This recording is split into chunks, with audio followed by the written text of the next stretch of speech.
சட்டசபையில காரசாரமான விவாதங்கள் ஒரு பக்கம் அனல் பறந்துட்டு இருந்தாலும் இப்போ கோட்டை வட்டாரத்திலயும் சரி, நம்ம சினிமா வட்டாரத்திலயும் சரி, இதை விட பயங்கர ஒரு நியூஸ் ஓடிட்டு இருக்கு.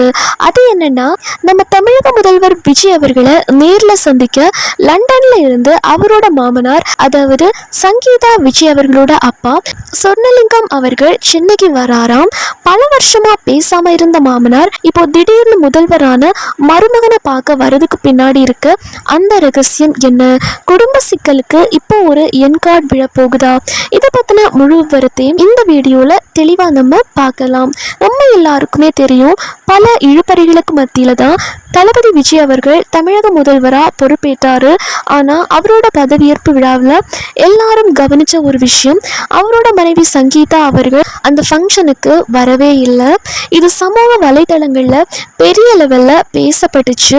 அது மட்டும் இல்லாம பதவியேற்பு விழாவுக்கு ஒரு பிரபல நடிகை வந்து எல்லாரோட அட்டென்ஷனையும் இழுத்ததும் அப்போ பெரிய டாபிக் ஆச்சு. இந்த ஒரு பரபரப்பான சூழ்நிலையில தான் லண்டன்ல இருக்கிற பெரிய பிசினஸ் மேனும் விஜயோட மாமனாருமான சொர்ணலிங்கம் அவர்கள் சென்னைக்கு வரதா சில தகவல்கள் கசிஞ்சிருக்கு. கிட்டத்தட்ட 5 வருஷத்துக்கும் மேலா தன்னோட மருமகன் விஜய் கூட எந்த ஒரு பேச்சுவார்த்தையும் இல்லாம இருந்த சொர்ணலிங்கம் அவர்கள் இப்போ சிஎமான மருமகனுக்கு வாழ்த்து சொல்றதோட மட்டும் இல்லாம மெயினா ஒரு பஞ்சாயத்தை பேசி தீர்க்கத்தான் வராராம். ஆமாங்க, பதவியேற்பு விழாவுக்கு சங்கீதா விஜய் அவர்கள் ஏன் வரல, இவங்களுக்குள்ள இருக்க அந்த குடும்ப சிக்கல்களுக்கு எப்படி ஒரு முற்றுப்புள்ளி வைக்கிறது அப்படிங்கிறத பத்தி பேசி ஒரு நல்ல முடிவு எடுத்துட்டு தான் லண்டன் திரும்ப போறாராம். உண்மையிலேயே என்ன நடந்துச்சு அப்படின்னு விசாரிச்சா, பல வருஷங்களுக்கு முன்னாடியே சங்கீதா விஜய் நடுவில் இருந்த கருத்து வேறுபாடை தீர்த்து வைக்க சொர்ணலிங்கம் அவர்கள் எவ்வளவோ ட்ரை பண்ணியிருக்காரு. ஆனா அப்போ சங்கீதா அவர்கள் அவங்க அப்பாவோட பேச்சை பெருசா கேட்கலையா.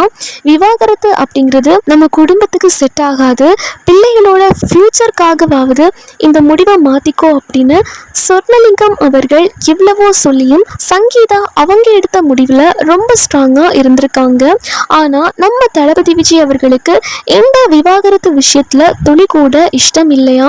அதனாலதான் சங்கீதா அவர்கள் எப்போ எல்லாம் டைவர்ஸ் பத்தி பேசினாங்களோ அப்போதெல்லாம் தளபதி விஜய் அவர்கள் அதை தட்டி கழிச்சுட்டே போயிருக்காரு. இப்போ இந்த விவகாரம் ரொம்ப பெருசான நிலையில தான் தளபதி விஜய் அவர்கள் தமிழ்நாட்டோட முதலமைச்சரா சீட்ல உட்கார்ந்துருக்காரு. இப்போ லேட்டஸ்டா வர போஸ்ட் எலெக்ஷன் அப்டேட் என்னன்னா, விஜய் அவர்கள் முதலமைச்சரா பதவியேற்றதுக்கு அப்புறம் சங்கீதா அவர்களுக்கு இப்போ ஒரு மனமாற்றம் வந்திருக்காம். 2 பேரும் மியூச்சுவலா பேசி மறுபடியும் சேர்ந்து வாழலாம் அப்படின்னு ஒரு முடிவுக்கு வந்திருக்கிறதா அரசல் புரசலா பேசிக்கிறாங்க. இதை பத்தி இன்னும் கன்ஃபார்மா டீட்டெயில்டா பேசுறதுக்கு தான் சொர்ணலிங்கம் அவர்கள் இப்போ சென்னைக்கு லேண்டாக போறாராம். என்னதான் சிஎம்மா தமிழ்நாட்டையே வழிநடத்தினாலும் குடும்பத்திலையும் ஒரு நல்ல மாற்றம் வரப்போகுது அப்படின்னு நம்ம தளபதி விஜய் ஃபேன்ஸ் எல்லாருக்கும் ஒரு செம்ம ஹாப்பியான நியூஸ் தான். இந்த மாசான அப்டேட் பத்தி நீங்க என்ன நினைக்கிறீங்க? சீக்கிரமே இந்த குடும்ப சிக்கல் தீர்ந்து விஜய் சங்கீதா ஒன்னா இருக்கணும் அப்படின்னு நினைக்கிறீங்களா? உங்களோட கமெண்ட்டை இந்த வீடியோவோட கமெண்ட் பாக்ஸ்ல சொல்லிட்டு போங்க.